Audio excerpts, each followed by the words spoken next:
This is the first Galaxy S that Samsung ever released, the Samsung Galaxy S1, and today we're going to play with it and take a deeper look. Pretty cool to see a headphone jack on the top of this phone as well as a micro USB port, and one of the best parts is how this back battery cover clips off and you have direct access to the battery and a micro SD card. Times were good. Also, that back camera is 5 megapixels. We'll take a deeper look at that in a few minutes, so stay tuned for that. Now, this actually is not my phone. It's a buddy's, and he was like, hey, John Zoid, I want to show you something cool, and he brought this out, and I was like, okay, that looks cool. And he was like, yeah, it's a Samsung Galaxy S1, but I looked at the bottom and couldn't see a home button, and I was just like, wait a minute, what's off with this thing? Is this a Galaxy S1? I swore it had a home button, but I wasn't sure because I never owned a Galaxy S1, so I took it home and started researching for the video. After researching, I found that Samsung went absolutely nuts in 2010. Like, Samsung had 12 different versions of the Samsung Galaxy S1, dude. A lot of people watching this video, they're gonna be like, oh, I did have this, or I had a different version, and they may have not even realized it. I don't know. So they had the Samsung Galaxy S GTI 9000.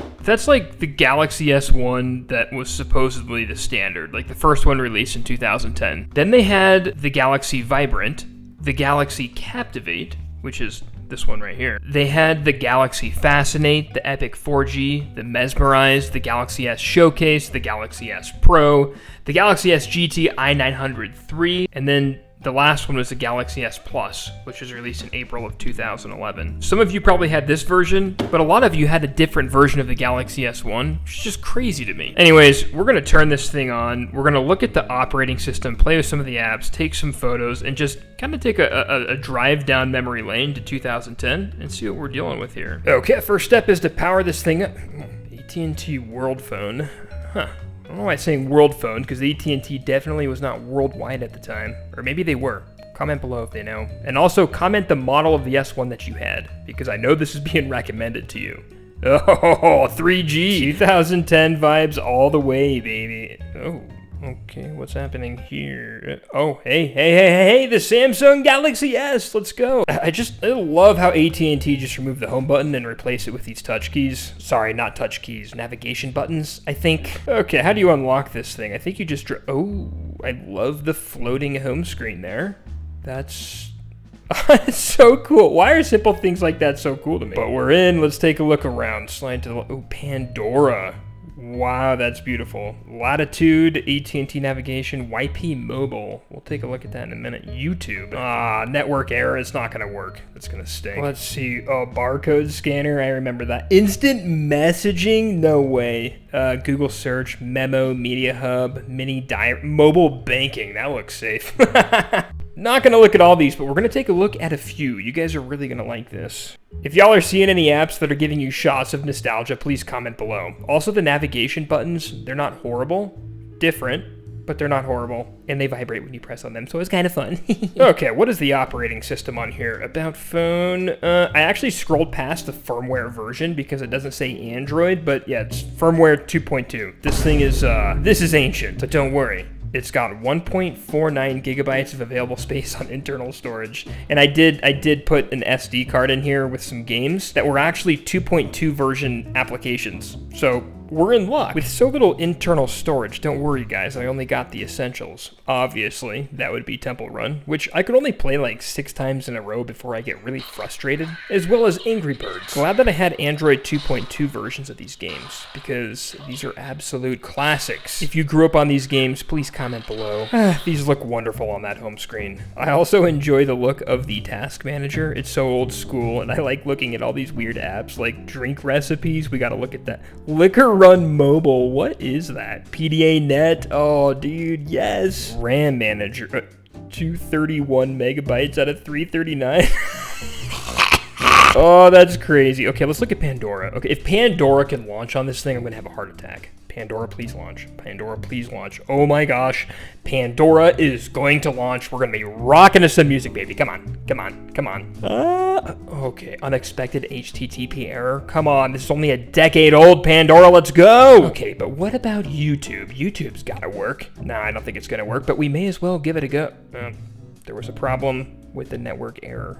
But you can still search, and it actually does, like, predictive search. So if you search funny, it'll like try to fill it in. I did a funny video search. Unfortunately, there's nothing that it can show us. I've got to say, I do like the memo application. Like most early 2000 Androids, it is a clean notebook look, and I do like the ability to save it and add it directly to your calendar. It's cute. To-do list, YouTube, and become a Jonzoid member. Seriously, you guys should consider becoming a member. It's a lot of fun over here, all right? Okay, what's up next? I think it's going to be Yellow Pages Mobile. Look, I had zero expectation of Yellow Pages working because I don't even know what that is nowadays, and I searched Domino's and found a bunch of Domino's near me. Now, this is crazy because it's Yellow Pages and the app is still working. When I go to a specific Domino's location, I could even look up a street view. On a 2010 Android 2.2, I can still get a street view. I know it's connected to GPS, which is why it's working, but it's amazing I could do that within the Yellow Pages app. Don't you guys think? Am I crazy here, or is this kind of cool? Come on, guys, you agree with me, right? Okay, so let's look at some of the games that were already on here. One of those being Jules. I've never heard of Jules, but it's like a downgraded version of Candy Crush, and I do like the sound effects. They're nice. Come on, boys, you know that's nice. There's also this app called Liquor Run Mobile, which helps you locate your closest liquor store. Good heck, man. I guess in 2010, Google Maps wasn't developed because having an app like this is diabolical on your phone. Oh, man, we find the closest liquor stores and remind you of area closing times. You make the liquor run. I don't know, it just seems a bit too much. Question, can we browse the internet? Of course you can, especially if it's google.com. I don't see anything wrong here, and when I search funny, you can actually go to videos. The only downside of those videos is when you actually click on them, it brings you to the mobile YouTube site, and then YouTube tells you that your device is no longer supported.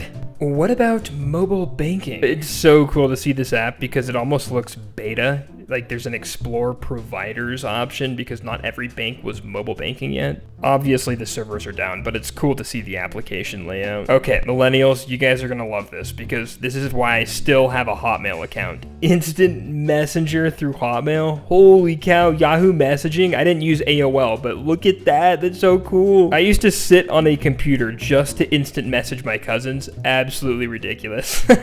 You sign in with your Hotmail account. Oh, that's so cool. I remember the dial-up internet on my computer to have instant messaging was so funny, and you actually couldn't make a phone call because it would interfere with the dial-up internet. Oh, good times. I totally forgot about that until I saw this application. Good stuff. And I'm definitely not a fan of the ringtones.